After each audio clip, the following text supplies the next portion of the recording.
text this to Robert? Or do you have, actually, do you have his number? Can you text me? Yeah, I sent. Did you send him this link? Let me see. I think I have him. We're live. Perfect. Okay.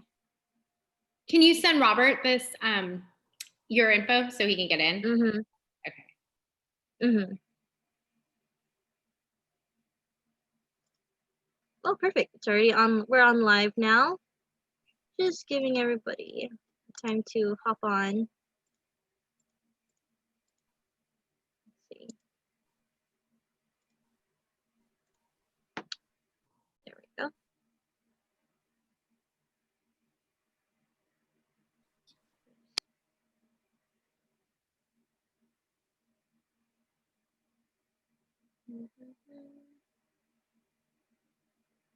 So yeah, now that we're, I guess I have to like configure the settings after this.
Let's see.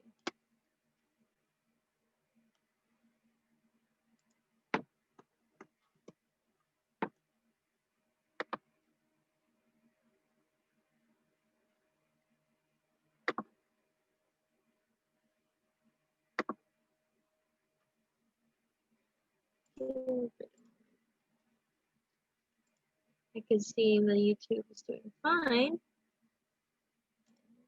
There we go. And we have Robert. Cool. All right. Hi, Robert. Sorry about that. All right, I'm back. Welcome back. Cool.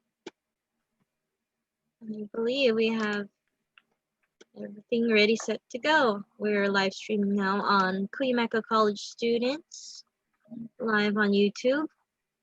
And yeah. Well, happy Constitution Day, everyone.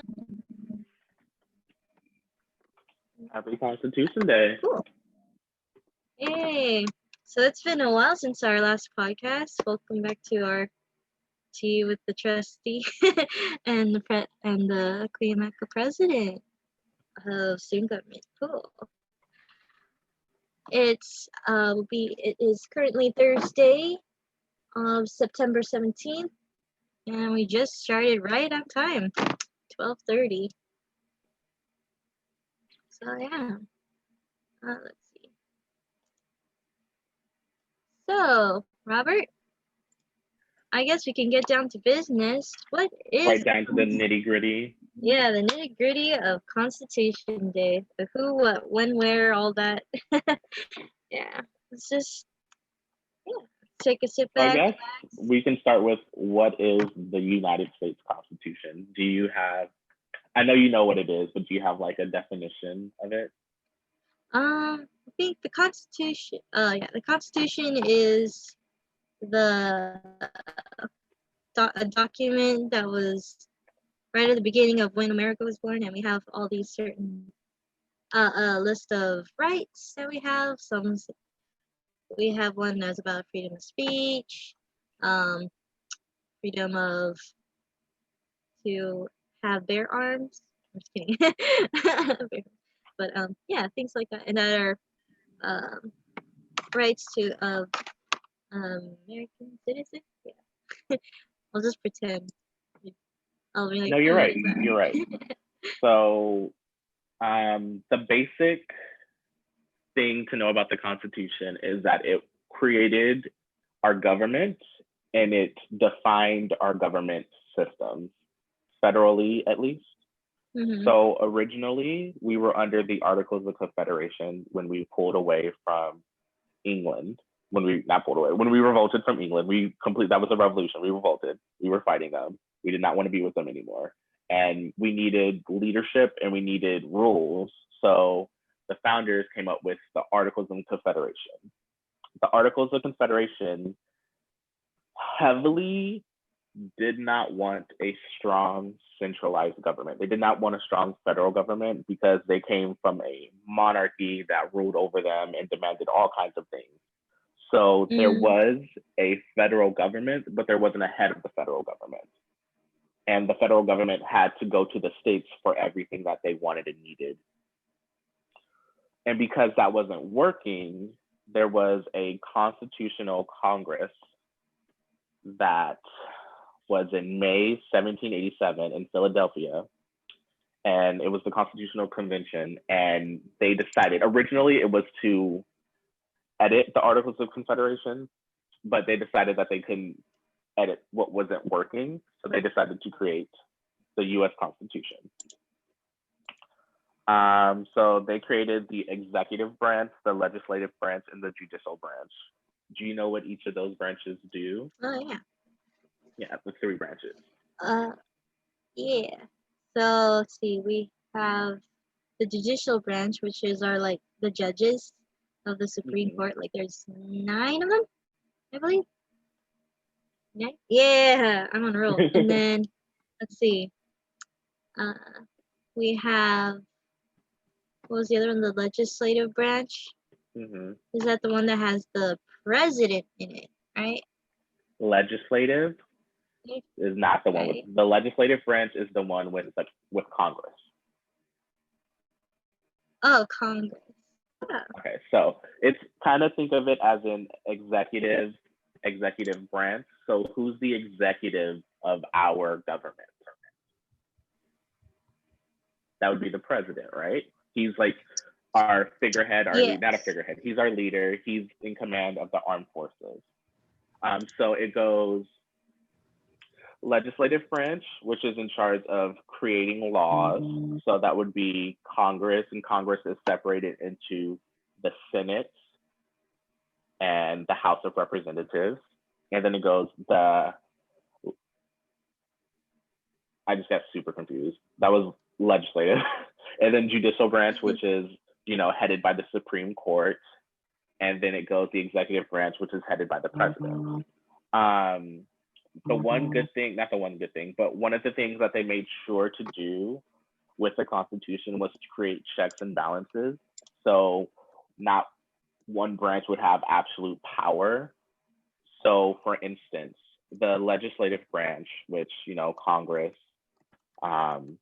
they can create laws, but the president has the power to veto laws. So if the president doesn't like a law, he can just veto it and it won't go into effect. But if what is it? I want to say this correctly. I want to state for the podcast, I do not know all of this off the top of my head. I took like 3 pages of notes and I busted out my old American government textbook that I still have.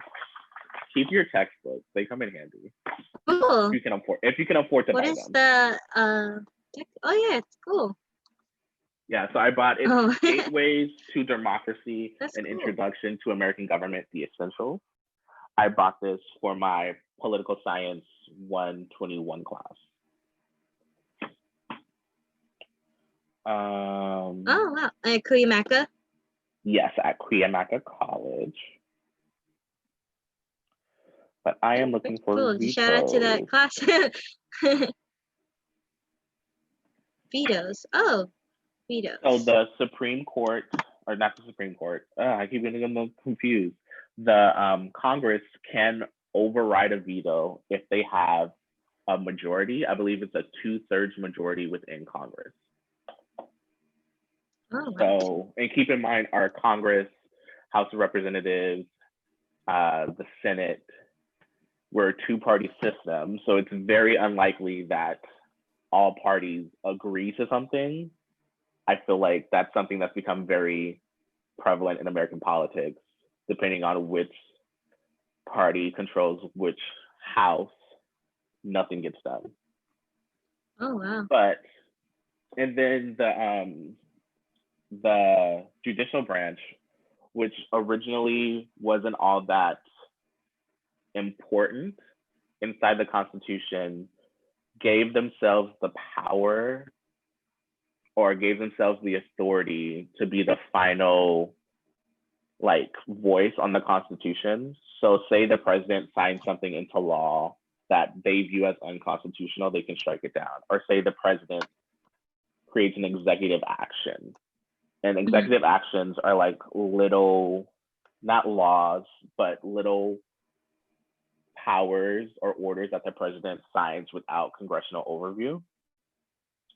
The Supreme Court has the power to strike those down as unconstitutional. The Supreme Court has the power to strike down laws created by Congress as unconstitutional. So I like to think of the Supreme Court as the final like judge and jury, if you will, because you know they're judges. But back to the creation of the US Constitution. So originally, the US Constitution gave rights and citizenship to land-owning white men. And it counted everybody else as part of the population besides slaves or other persons, as they were called. They were counted as 3/5 of a person for population. And a big part of population was representation. So the big states, because they had a lot of people, wanted it to be proportional representation inside the government, while the small states, because they didn't have a lot of people, didn't want it to be proportional. So when the US Constitution was created, Congress was split into the Senate and into the House of Representatives. So the Senate is not directly proportional. Each state gets 2 representatives in the Senate, and they are, I believe, for 6 terms. And then the House of Representatives, I believe, is 2 to 3 terms, and it's directly proportional to the amount of people inside the state. There's a ratio. But that way, the big states and the small states both have some sort of power inside Congress, if that makes sense. I see. And then a big part of the Constitution was creating executive powers or exclusive powers for each branch of the government. So the exclusive powers for the judicial branch was lifetime appointment. So as you know, Supreme Court justices are appointed for a lifetime or until they can no longer fulfill the needs of their office. So I know Ruth Bader Ginsburg has been on the bench for a while, and she is a powerhouse. So she is appointed until she can no longer fulfill the duties of her office or she abdicates. And the other thing they did the other reason why they did that was to try to cut politics out of the judiciary branch. So they didn't want them to have to lobby for seats or lobby to be reelected. They wanted them to really think of the consequences of their actions when it comes to judicial review. Oh, like if the judge is a part of a party or something? Correct. That's okay.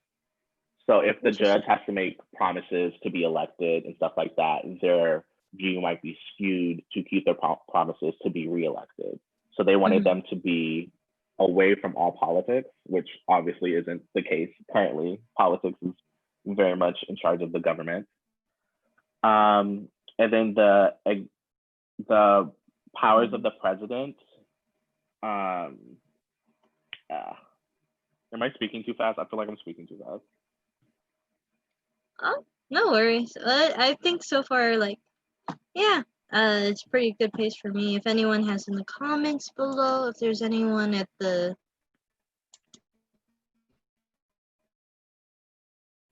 They can make their own questions.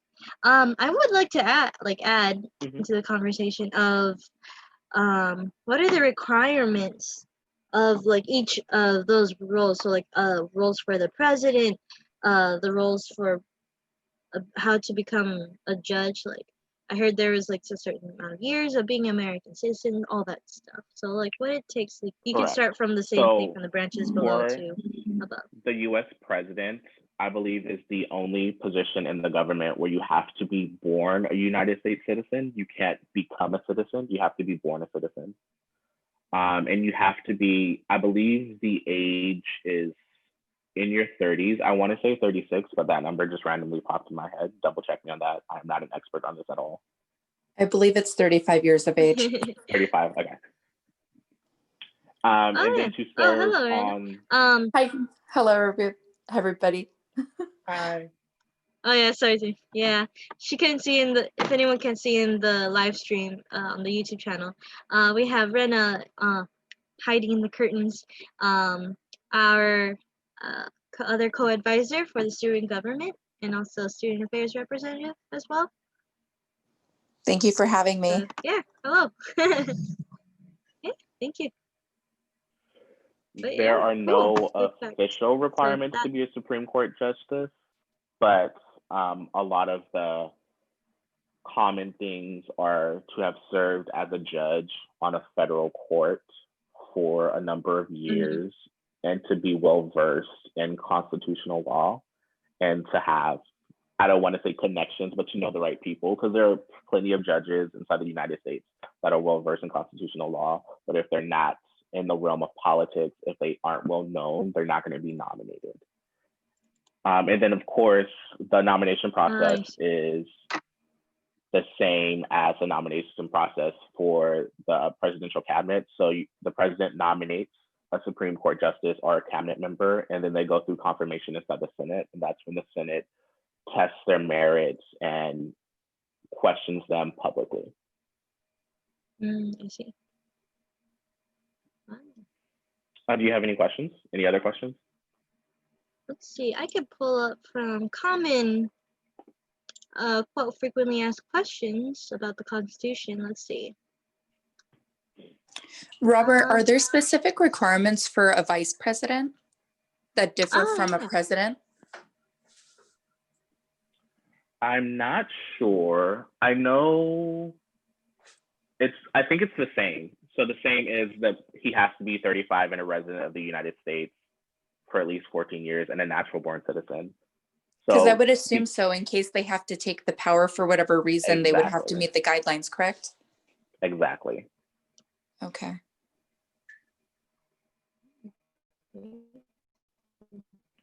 But the thing about being a vice president is there's no term limit for a vice president. So if they're popular enough, they can be vice president for as long as they want, if they keep getting offered the position.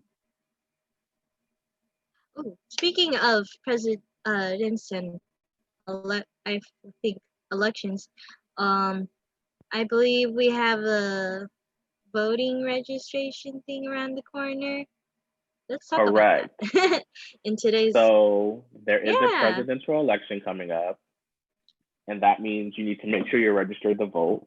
And even if you think you are, you should always double check, because rules and laws change, regulations change. So just double check and make sure you're registered to vote. And then also that you're registered either for a mail-in ballot, or you know where a polling place is close to you and you have a plan in place to go there. I know some people with what's going on in the news media about the post office are a little concerned about mail-in voting. They want their vote to count. There are still going to be polling places. You just need to do some research on where those places are. So Robert, are you aware if somebody like registers to vote, like say for instance, the moment they turn 18, are they registered to vote like for life, as long as they don't break any, of course, government rules that disqualify them? Or do you have to like register to vote each election? I believe you have to register to vote a number of years. I'm not sure the number, but you do have to re-register. What is the number for? Hold on, let me Google This is why Google is our friend.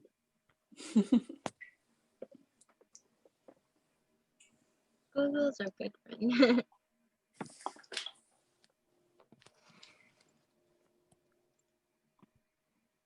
Okay, let me whip out that flyer for more information about our voting registration and so forth for our Cuyamaca students out there and currently in the state. So the rule is you need to Check that out as re-register well. to vote if you've moved permanently to another state, or you moved within your state or changed your name.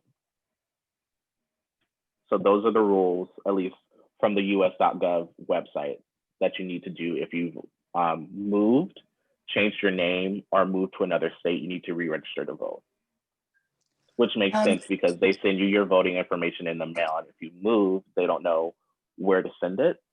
And I don't think you could forward your voter ballot either. No, I think it becomes disqualified at that point. And then do you happen to know, or does it show on the page you're looking at, like how you qualify to be a voter, like a qualified voter? So there is an age restriction to voting. To vote in the United States, you have to be of 18 years of age or older. And then there are other restrictions based on your state. So I can pull up California. Awesome. Oh, and you're more than welcome to share your screen, Robert. Oh, I'm for pulling this any, up on a like, separate computer. I'm sorry. I hate using both computers because then the screen's super close and I'm like staring at it. But at least in California, to register to vote, you must be a United States citizen. You must be a resident of California, be at least 18 years of age or older on election day, not be currently in state or federal prison or on parole for the conviction of a felony, not be currently found to be mentally incompetent to vote by a court. So those are the rules for California. Just Google your state and then voter registration requirements and it will pull straight up on Google. Thank you for that. Mm-hmm. And I know Christy was kind of like about to introduce the register to vote information. So in a sense, like if you happen to meet the qualifications to register to vote, we are having an upcoming event for our campus to encourage students specifically to, in a sense, use their privileges to vote if they do qualify. And I believe in the future, we will be having, like, in a sense, register to vote office hours, just in case someone needs a helping hand or is unable or unaware of how to go through the process. We will have possibly ASG or student affairs available to assist their needs. Yes, I believe we will. And I believe you have a flyer to share, right? Yeah, Christy, could you share more information on that? I know you were searching for the flyer. Yeah, definitely. I'm not on top of the head, right? Oh, there it is. Is this it? I believe. So far, I'm seeing the document of the flyer of our current podcast, but yeah. So the neat thing, I know Christy's going to upload the flyer, but the neat thing about the flyer, especially if you have like one of those fancy smartphones, is it has a barcode. So if you literally hover your phone above the barcode, it's going to take you directly to the voter registration page, which is under the college account in a sense. So it's able to track how many students were able to encourage to vote, which is awesome. So you don't even have to type the URL link or have to do any extra work. Just wave the phone and it will magically pop up. The beauty of technology. Oh, perfect. Yeah, I'm gonna share my screen soon, if it will let me. Let's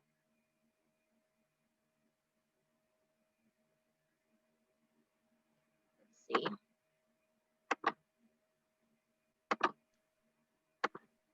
And then if you guys don't mind me asking, are you guys both registered to vote? I am registered to vote, which is why I Everyone's asked. I registered to vote when I turned 18 years of age, and I did meet the qualifications, which was awesome. I always have a curiosity question when we pass a new election or entering a new election. What I was trying to refer to is if I have to register to vote again. So based on what you went over, I believe I'm still considered a registered voter because I have not relocated and my name has not changed, and so on and so forth. So I believe I'm good to go. So I really appreciate you going over that because now I have peace of mind. I know around when the primaries are, I always get paranoid, like, am I registered to vote? What's going on? So I myself definitely needed that. And so not only the primaries in California, and specifically in San Diego, we have a lot of local, oh, the flyer. Never mind, I'll talk about that later. There you go. Perfect. All right, register to vote. Then it has the QR code. Awesome. Cuyamaca College takes pride in empowering our community. Register to vote today with this link below. This will also be available on our Instagram. Let's see, our Instagram is the ASGCC. So that's our Cuyamaca Student Government Instagram. It will post soon straight away. And yeah, you can copy this code, and then if you haven't registered, you can have this link below, and it will also be available in the link of our bio. Yeah. And then important dates to be aware of is the registration must be postmarked or submitted no later than October 19. And I believe our upcoming register to vote workshop dates will be before the deadline date. And then just mark your calendars. Election day is November 3rd. Good. Awesome. I'll just inside the image of the flyer is the barcode that I was referring to. So if you literally like hover your smart mobile device, if you have one, over the barcode, it will literally take you to the link directly, which is super cool. Cool. I know restaurants have been using that a lot lately during COVID. So we don't hand hands-free people the same menus. menu. You are correct. All right. Let's see. And then speaking of voting, I wanted to offer up a resource for people who aren't sure who they're voting for or not sure what's going on with the ballot. It's called ballotpedia.org. It's kind of nonpartisan or bipartisan, if you will. It doesn't lean left or right as much as it can be inside today's climate, but it gives a lot of information about the elections in your area and a lot of information about the general elections and the national elections. So if you weren't sure who you were voting for or you didn't want very biased opinions from either side, you can go to that website. And then there are a number of other websites, but this is the one that I use specifically when I'm trying to look up candidates, because it can also show you their records on voting for things and propositions. Some of the wording for propositions are very vague or very contradictory.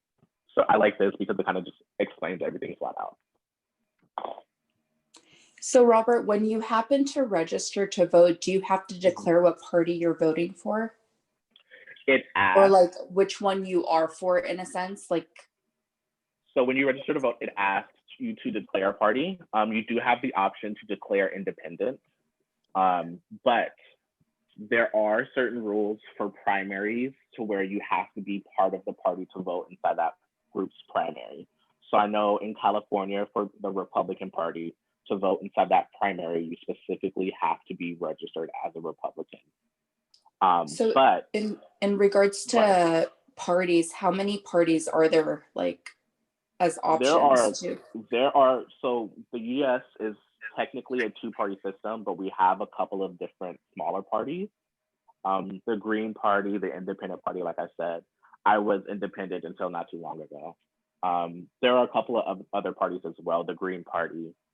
But most of our politics today are around the two-party system. We do have some government officials that were elected through the Green Party, Independent Party, the Socialist Party, stuff like that, but they're normally in smaller towns where the big parties aren't active in that area, if you will. Mm. But don't feel pressured to join a party. Like I said, I registered as independent when I first turned 18 because I didn't want to just go with what my parents said to do, and I didn't want to rebel all heavily. I just wanted to kind of take my time and see what was going on. Because before I turned 18, politics wasn't really actively a part of my life. And then once I turned 18, I kind of realized how important voting is. Voting is so important. Please, if you are able, register to vote and vote. Your vote counts. It doesn't matter what state you're in, register to vote and express your will and your rights. Do you know something else that I'm unsure if students are aware of? So Mhm. I believe at the time when we do our elections, I don't know if this is connected to the same ballot, but there's local things that you could vote for as well, like within your state. So I believe like when you vote, it's not just for the presidential election, it's so much more. And Correct. just to be able to exercise your right to vote for even local concerns or statewide concerns that you're able to provide your voice to is a big blessing. So just I guess in a sense to educate yourself and be aware of like what's going on and what is actually on the ballot. And please And fill out the entire ballot. There have been some people that just fill out the presidential section of the ballot, and then they don't care about the propositions or the elections inside their state. And state elections and propositions are where you see government in action around your household, around your family. It can help so much. I know there are a couple propositions to try to raise money currently by fixing loopholes and doing all kinds of things. You need to do your own research on that. I'm not here to advocate for policy on this podcast. I just want to inform you and tell you that it is your right to vote. It is your right to look up these propositions. And especially with the state of the world right now, we're in an economic crisis. Yes, we're starting to trend upwards, but also the cases in California are starting to trend upwards as well again. So we might shut down again. There's a lot going on. But with the election, there are some proposed propositions that may help the government raise money and give that money to schools and government programs that really need it right now. Robert, could you go over what a proposition is for those that may not be aware? Yeah, so a proposition is either proposed by the state senate or a state legislator, or you have to get a certain amount of signatures of registered voters within the state. The number is like, it's an outrageous number, if off the top of my head.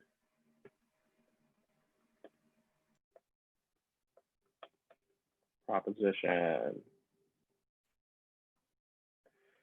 But it is an implied law or policy to implement within a state or area of government, whether it be like city or countywide, stuff like that. So I know one campaign that I'm working on is Yes on 15. So I'll just give you an overview of Proposition 15 without my bias. So Proposition 15 is a proposition to fix a loophole in property taxes. So property taxes and it's so hard to be bipartisan. Some people think that people take advantage of a loophole in the property tax system by buying property, fixing it up and making it worth more, but still paying the taxes on what it originally was worth instead of what it's worth now. So the proposed Proposition 15, from what I understand, is to fix that loophole and make people with property pay what it's worth currently. Now, this would only affect commercial buildings. It wouldn't affect residences, and it would only affect buildings worth more than $3 million, I believe.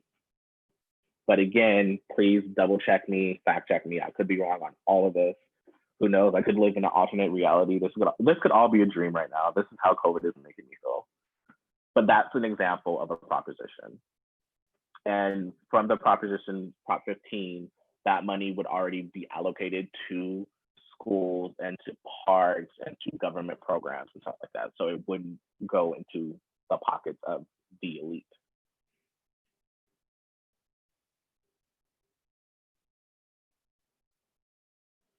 That's a question from Thank you for that.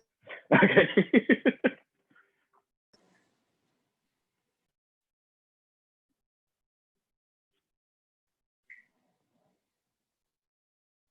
Christy, are you saying something? Because There we go. Okay, cool. okay. Yeah. I was alone there for a while. Yeah, I kept but talking. it You guys was didn't interrupt me. it was really helpful information. Like it is my first. Like I'm still like an everyday citizen like me, just understanding like, oh, what's a proposition, and what different parties out there, and then that there's requirements as a voter, and yeah, I think important information and resources to look up to get to point A to point B of how the government works. Where is one question? I'm trying to think. It's like in the tip of my tongue. Yeah, I think if there's besides like the bigger elections, there's also like the other ones where you have to vote, like I believe local officials. Is there anything different, or what any what is there to vote on? I suppose. Or There's like, nothing different. I know currently we're voting in San Diego, at least for mayor, and there are some state positions like state senate, and we might have some attorney general positions that we're also voting for, depending on where you live in California. mhm. But that highly depends on where you live in California. Sometimes you don't even have access to the other portions of the ballot if you don't live in that area. What I normally do is when I was going to the polling place, you would get a book in the mail of the ballot. You would get your ballot book in the mail, and I would go over everything inside the book. Depending on what party you pledge, if you pledge a party when you first register, the book will be very skewed towards that party, and they give their recommendations. So after that, I would go online and just do my own research, especially when it came to seats of government, mayoral, congressional, federal, stuff like that, because those people are the ones that really oversee the things that you don't vote on, and you want to know where they stand on policies, and you want to know where they stand. Excuse me, I need to drink some water. And where they stand by their record. Let's see. Okay. I probably asked the question before, or it was already talked over about, like, is there any difference of, wait, are propositions policies, or like, oh, there's like a whole things to vote on the word So policy. propositions are like, or petitions, yeah, there's petitions, policies, some things like that. Like there's so propositions are like proposed legislature, depending on if it was voted on and proposed to the Senate, or they collected enough signatures and it was put on the bill, or it was put on the ballot that way. But so it's kind of like a framework policy, if you will. So propositions have this idea, you have policy, what you want to implement, and then the proposition is how you framework it, and then how you plan on implementing it. Does that make sense? Yeah. Okay. So yeah, those are all of those different of how the process goes. Cool. Yeah. That's a lot of like really cool information of when it in It's the a lot of information. oh yeah, And then of the what's it called? Yeah, the voting aspect, and then the material topics, policies. Let's see. I wonder what else we're leaving out on, or what you would like to talk about. Yeah. when it comes to voting, just trying to educate yourself. Try not to talk about anything that you don't know and skew anybody else's opinion. Like I said, I don't know everything about Prop 15. I am still learning about it. Please fact check me, and then fact check every other proposition. And then we live in a country where, as citizens, we have the right to vote. We have the right to vote, usually, unless you're in prison or you're on parole or other extenuating circumstances. In other countries around the world, people don't have that right. People can't vote. Mhm. And even if they do, they're harassed and maybe even killed for voting other than their leaders want. So just exercise your rights, because not everybody can. We can reel into the topic about rights. Let's talk about that. Yeah, what are the So rights? back to the Constitution. Absolutely. So, did you know that the Bill of Rights are part of the Constitution? Yeah. Wait, they are? Yeah. Yeah. Okay. So the Bill of Rights are part of the Constitution. They are the first 10 amendments inside the Constitution. So the Constitution was written to where, I believe it's in Article 5, where they can make amendments or changes to reflect different ideals of the time and to just make it better. So the Constitution is an ever evolving, changing document. It's never just going to be the same. Though the last amendment was around 1992, I believe. That was when we had the last amendment. So it has been a while since we've had an amendment, but we do have amendments every now and again. Do you know how many amendments we have currently? 14, 15? There are 27 amendments. Oh, wow. Yeah, there are a lot. So the first 10 are considered the Bill of Rights, and they deal with the right of people, like all of them. But the First Amendment, do you know what the First Amendment is? The freedom of speech and vote? Correct. Yeah. Oh. So the First Amendment protects the freedom of religion, freedom of speech, freedom of the press, freedom of assembly, and the right to petition the government. So it's basically like the right to protest, the right to assemble and protest, the right or the freedom of the press to be not controlled by the government, freedom of speech, you can say whatever you want to say, and then freedom of religion. So that kind of like incorporates everything that they wanted from England that England didn't give them. They couldn't protest, they couldn't say what they wanted without the crown attacking their family or taking their home or seizing their land. And the press was largely controlled by the crown during that time period. Mm. And then the Second Amendment, which a lot of people know and like to quote, is the right to keep and bear arms. And then the Third Amendment is the amendment that restricts the quartering of soldiers in private homes. A large problem was when English soldiers would come to the US when the US was still a colony, they would go into homes and just live there and require the people, the residents, to serve them and feed them, and they would take over essentially. So that amendment restricts that soldiers can no longer do that. And then the other amendments go on about the right for the right to not self-incriminate, the right to a defense, the right to a speedy trial, and stuff like that. I don't want to go over all 27 amendments. There are quite a lot, and they go over a lot. And I am not a constitutional scholar. I don't know the ins and outs of the Constitution. But I will go over specifically. It is notable ones, yeah. The 13th Amendment is the amendment that abolished slavery and involuntary servitude, except, this is stated, except as a punishment for crime.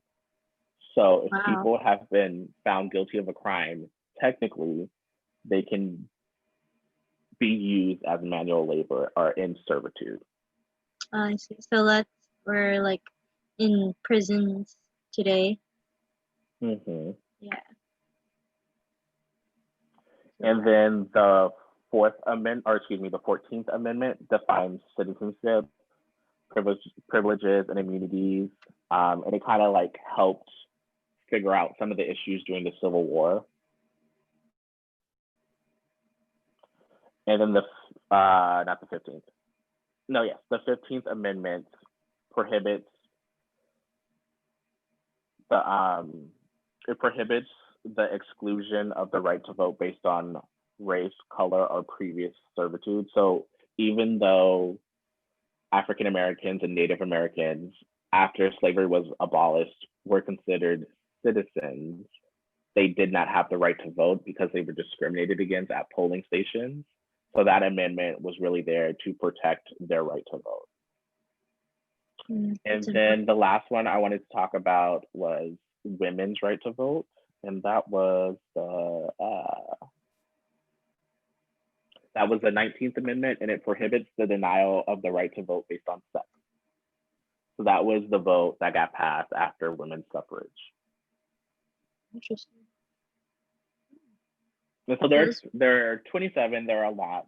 The one amendment that has been repealed is the 18th Amendment, and that was the amendment that was against the manufacture and selling of alcohol within the United States. That was basically amended by the 21st Amendment.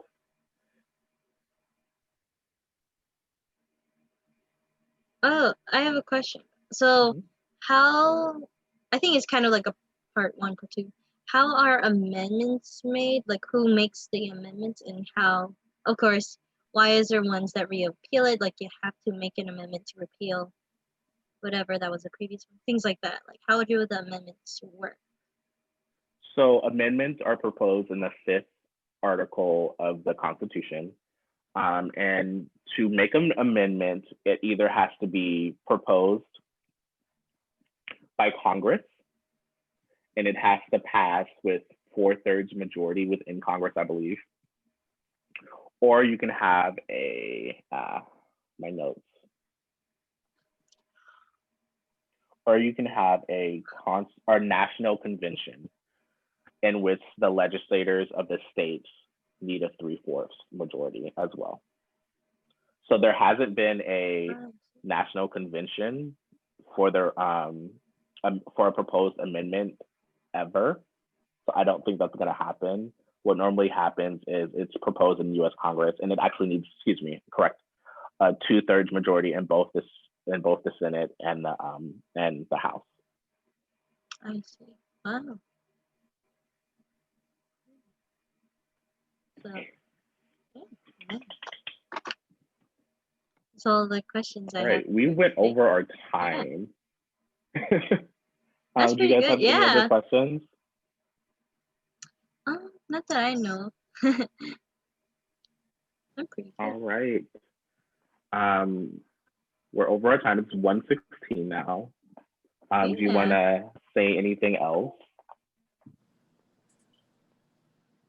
Well, then again, I did had that flyer earlier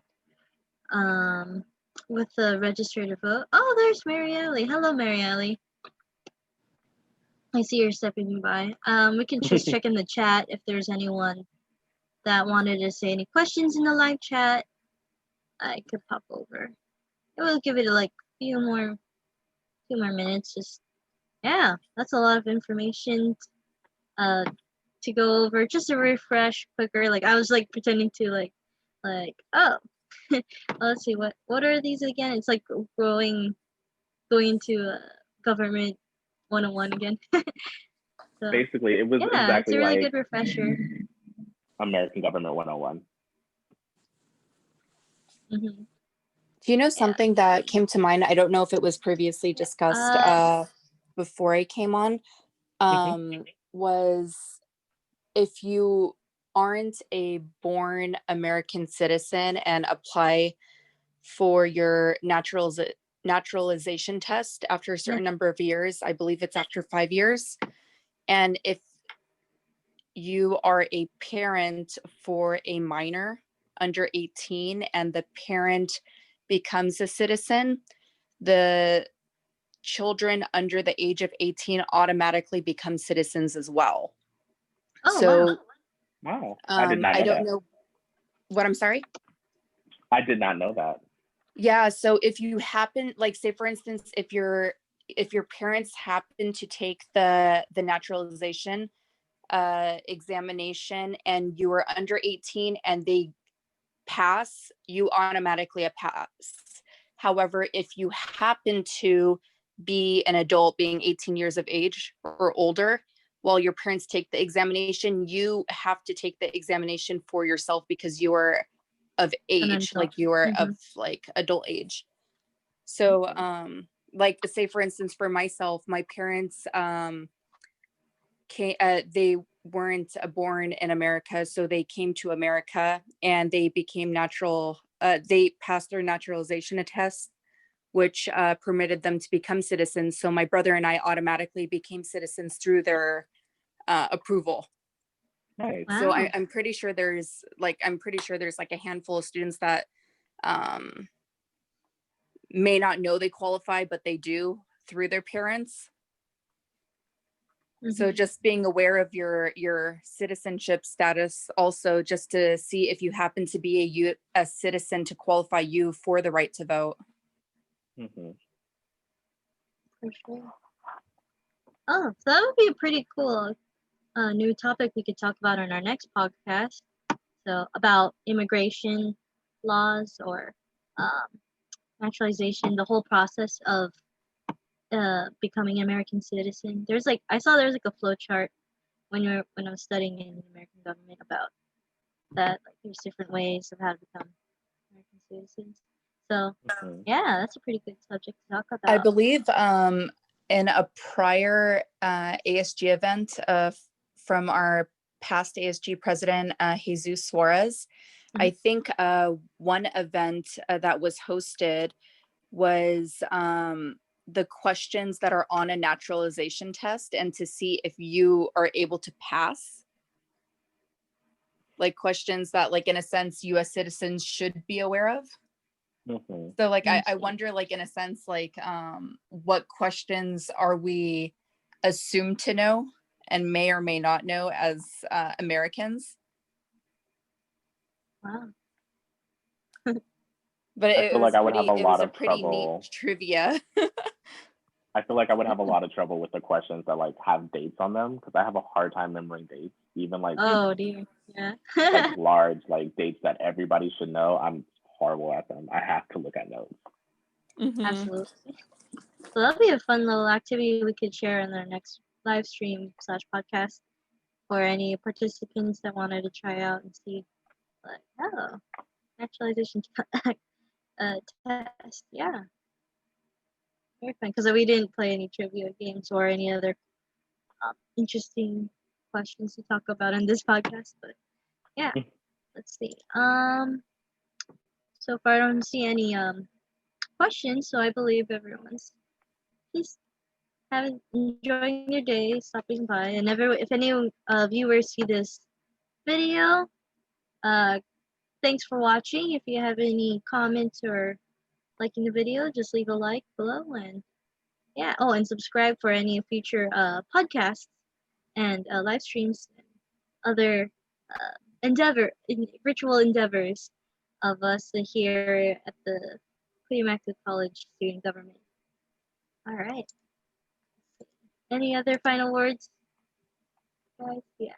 I just want to say bye, everyone, and please register to vote. Yeah. Well, thank you for your wonderful information, Robert. Yeah, have a good Thursday, everyone. All take care. Thank you so much, Christy and Robert. Thank you.